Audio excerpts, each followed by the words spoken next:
Olá pessoal, tudo bem com vocês? Mais uma vez, o Fazendo Arte na Pedagogia veio aqui ficar juntinho de vocês. Hoje, nós vamos dar continuidade à série Emília no País da Gramática. Vamos contar para vocês a história do capítulo 8 do livro.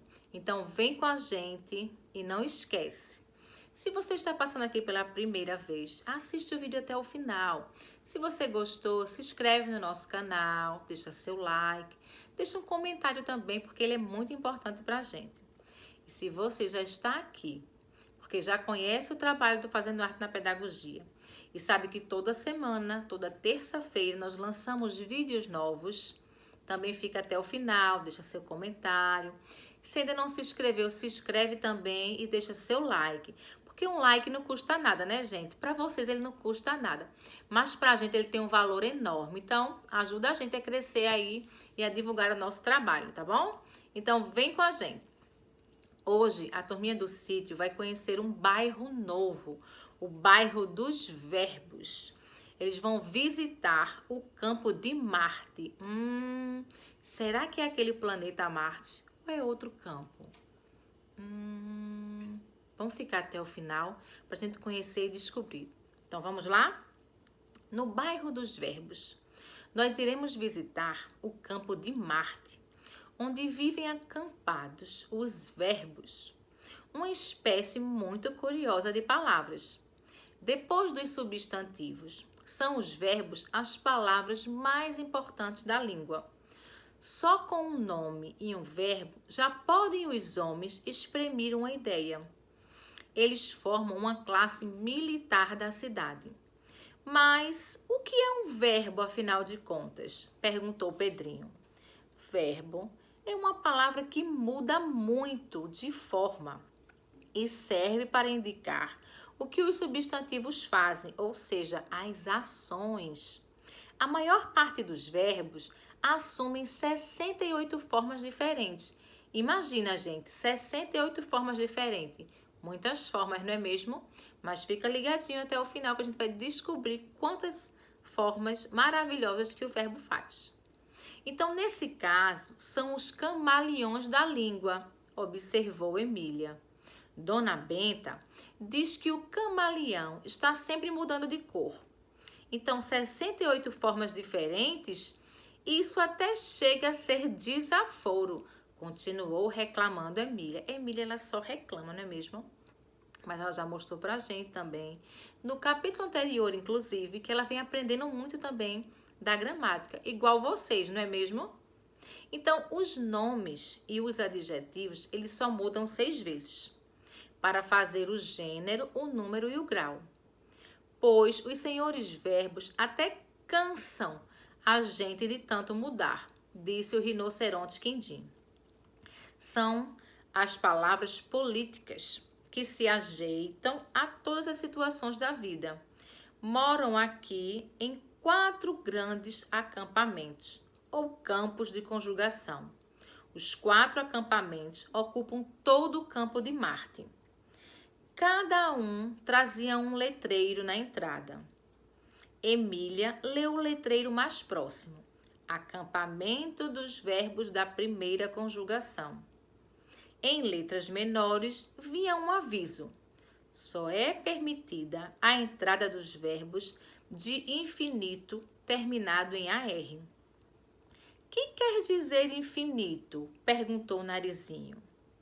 É uma das 68 formas diferentes dos verbos e a que dá nome a toda a tribo. E o próximo acampamento era o da segunda conjugação, para os verbos terminados em ER. O acampamento seguinte era o da terceira conjugação, para os verbos terminados em IR. Os meninos viram um acampamento mais novo, anexo ao acampamento dos verbos da segunda conjugação. Vamos começar nossa visita por aqui, disse Emília, só porque ele é o mais novinho e o menor que os outros. Todos se dirigiram para lá, mas o desapontamento foi muito grande. Entraram apenas os verbos por e sua família, ou seja, Eles só encontraram lá a família do verbo pôr. Ora essa, disse Emília. Explique, Quindim. O que faz aqui essa coruja? Por que não está no acampamento grande junto com os outros? Ela logo colocou um apelido sobre o verbo pôr. Quindim suspirou e começou. Antigamente, o pôr pertencia à segunda conjugação e chamava-se poer. Mas o tempo, que tanto estraga e muda os verbos, como tudo mais, fez que apodrecesse e caísse o E de poer. Então ficou pôr, como está até hoje. Os gramáticos, então, criaram uma nova conjugação para ele e para os seus parentes: compor, depor, propor, dispor, antepor, supor e outros. Depois, outros gramáticos acharam que não estava bem criarem uma conjugação inteira para um verbo só e trouxeram o pobre pôr e a sua família para este anexo da segunda conjugação e lhe deram o nome de verbo anômalo. O que quer dizer verbo anômalo da segunda conjugação? Que complicação! Seria muito mais simples fabricarem um E novo de pau para substituir o que apodreceu, resmungou Emília. Parece simples, mas não é. Os gramáticos mexem e remexem com as palavras da língua e estudam o comportamento delas. Xingam-no de nomes rebarbativos, mas não podem alterá-las. Quem altera as palavras e as faz e desfaz e esquece umas e inventa novas é o dono da língua, o povo. Os gramáticos, apesar de toda sua importância, não passam dos grilos da língua. Nesse caso, insistiu Emília, em vez de xingá-lo de anômalo, podiam ter posto um letreirinho no pescoço do verbo. Ele é poer. Se está por, é porque o E apodreceu e caiu. Mas vamos sair do anexo e ver o acampamento da segunda conjugação. Lá estava um monte de verbos, a ponto das crianças nem poderem andar. O momento era bom. O batalhão do verbo ter, que é um dos mais importantes, ia desfilar.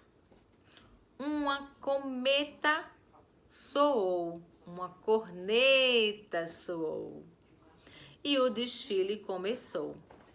Esse batalhão compunha-se de 68 praças ou pessoas, distribuídas em companhias ou modos e em pelotões ou tempos. Abria a marcha o modo indicativo, com 36 soldados repartidos em 6 tempos. Na frente de todos vinha o tempo presente, composto de 6 soldadinhos, cada qual com um pronome no bolso. Os verbos não sabem andar sós, vivem ligados a alguém ou alguma coisa, que é o sujeito. E quando o sujeito não está presente, botam em lugar dele um pronome. Os nomes dos seus soldadinhos do tempo presente eram tenho, tens, tem, temos, tendes e tem. E os pronomes que traziam num bolso era eu, tu, ele, nós, vós e eles. 6 soldadinhos vivos e energéticos que marcham muito seguros de si. Bravos, bravos, gritou a Emília. Pelo jeito de marchar, a gente vê que eles têm mesmo, viu? Em seguida, veio o segundo tempo, cujo nome era pretérito imperfeito. Tinha um número igual de soldadinhos, ou pessoas, embora menos jovens e com caras menos vivas. Chamavam-se tinha, tinhas, tinha, tínhamos, tinheis e tinham. Esses não têm, tinham, observou Pedrinho. Por isso estão meio jururus. Depois veio o terceiro tempo, chamado pretérito perfeito, composto igualmente de 6 soldados de olhos no fundo, amarelados, magros, com expressão de medo na cara. Eram eles: tive, tiveste, teve, tivemos, tivestes e tiveram. Estou vendo, comentou Emília. Tiveram, já não tem mais nada. Os bobos, bem feito, quem manda? Quem manda o quê, Emília? Perguntou a Narizinho. Quem manda perderem o que tinha, agora aguente. Essa Emília debochada, não é mesmo? Depois, desfilou o quarto tempo, o chamado pretérito mais que perfeito. Eram também 6 soldados. Tivera, tiveras, tivera, tivéramos, tiveres e tiveram. Depois passou o quinto tempo, o chamado futuro do presente. E foram recebidos com palmas, muitas palmas, por serem soldadinhos dos mais alegres e esperançosos.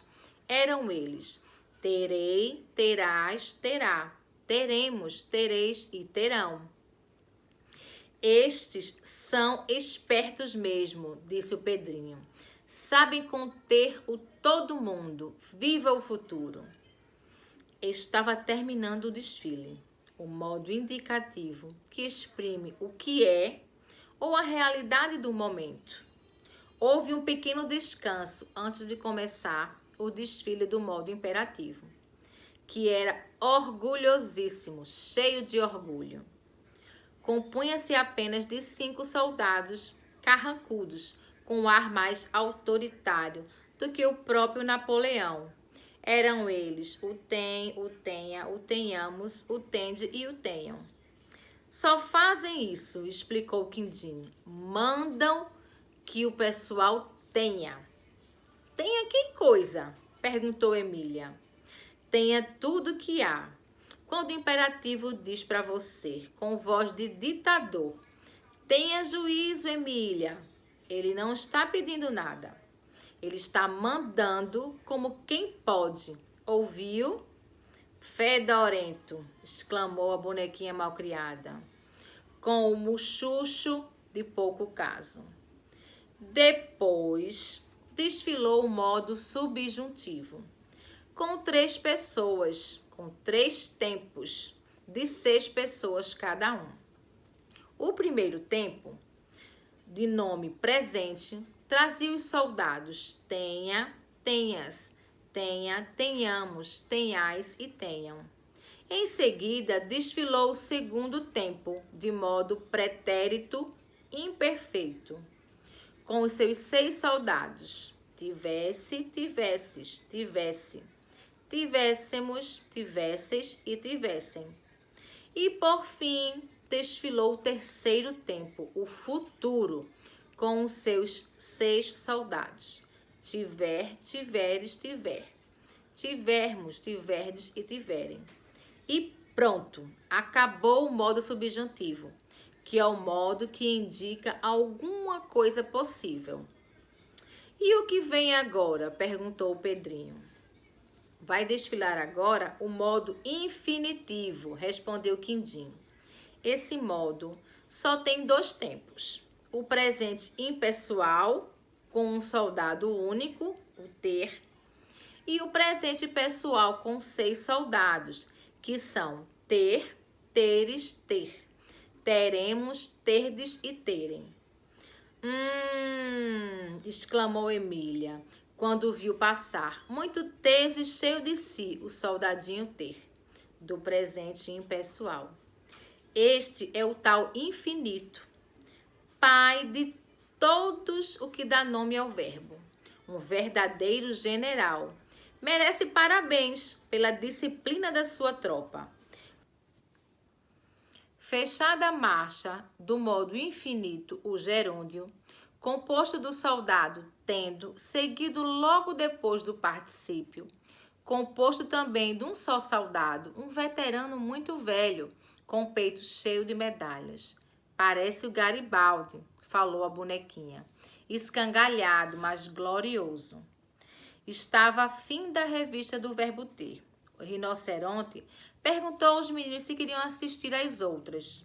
Não, não, não, não, não, respondeu o Narizinho. Quem vê um verbo, vê todos. Só quero saber que história é essa de verbos regulares e irregulares. Estou notando ali uma cerca que separa uns dos outros. Verbos regulares são os bem comportados, explicou Quindim. Os que seguem as regras muito direitinho.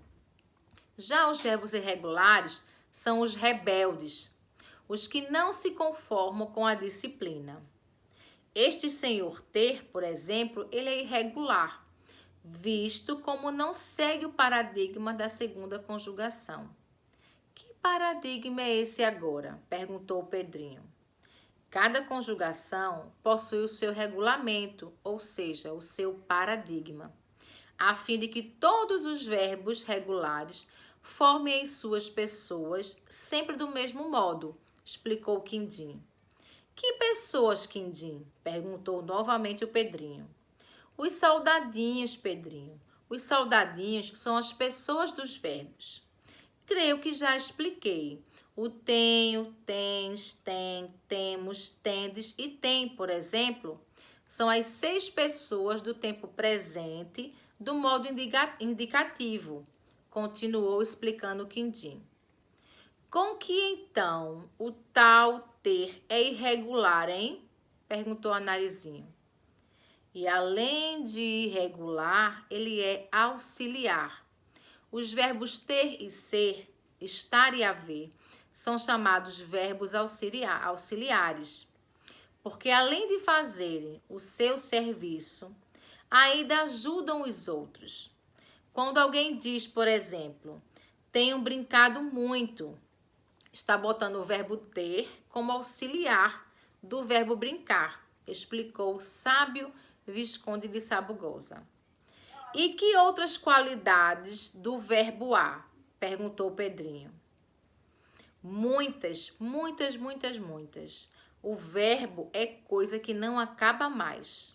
Há verbos definitivos, uns coitados, com falta de modos, tempos ou pessoas. Há os verbos também pronominais, que não sabem viver sem um pronome oblíquo, adiante ou atrás, como, por exemplo, queixar-se.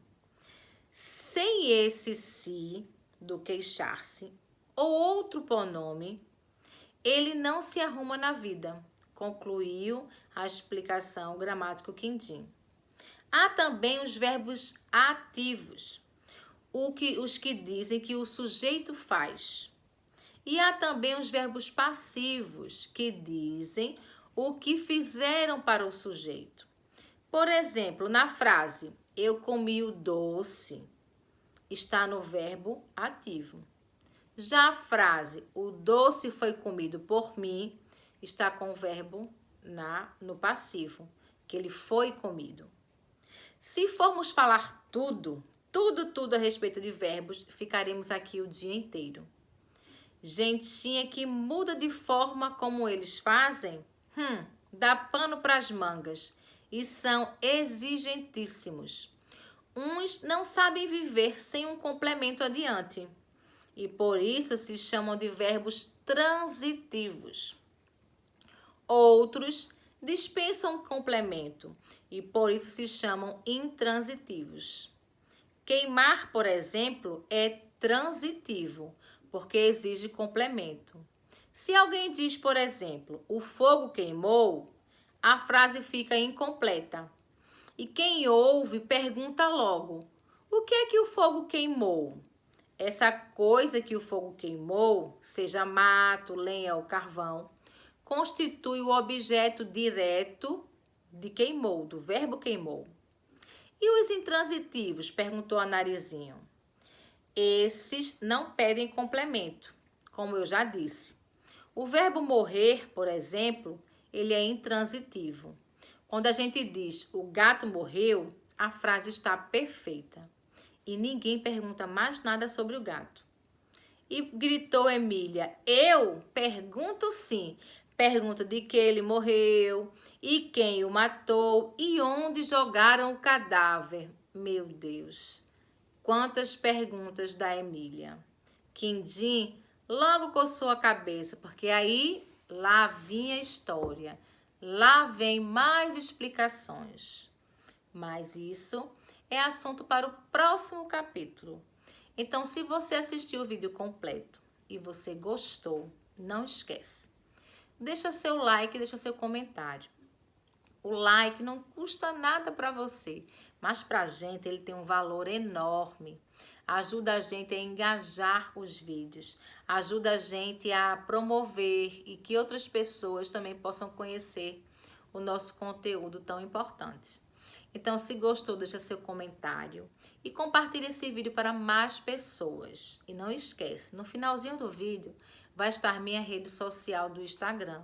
Não deixa de nos seguir também lá no Instagram, porque a gente também posta materiais maravilhosos para os papais, para as mamães, para os professores e também para as crianças confeccionarem e aprenderem mais, não só sobre a gramática, mas sobre todos os conteúdos que a gente aprende em sala de aula. Então, um beijo grande e até o próximo vídeo.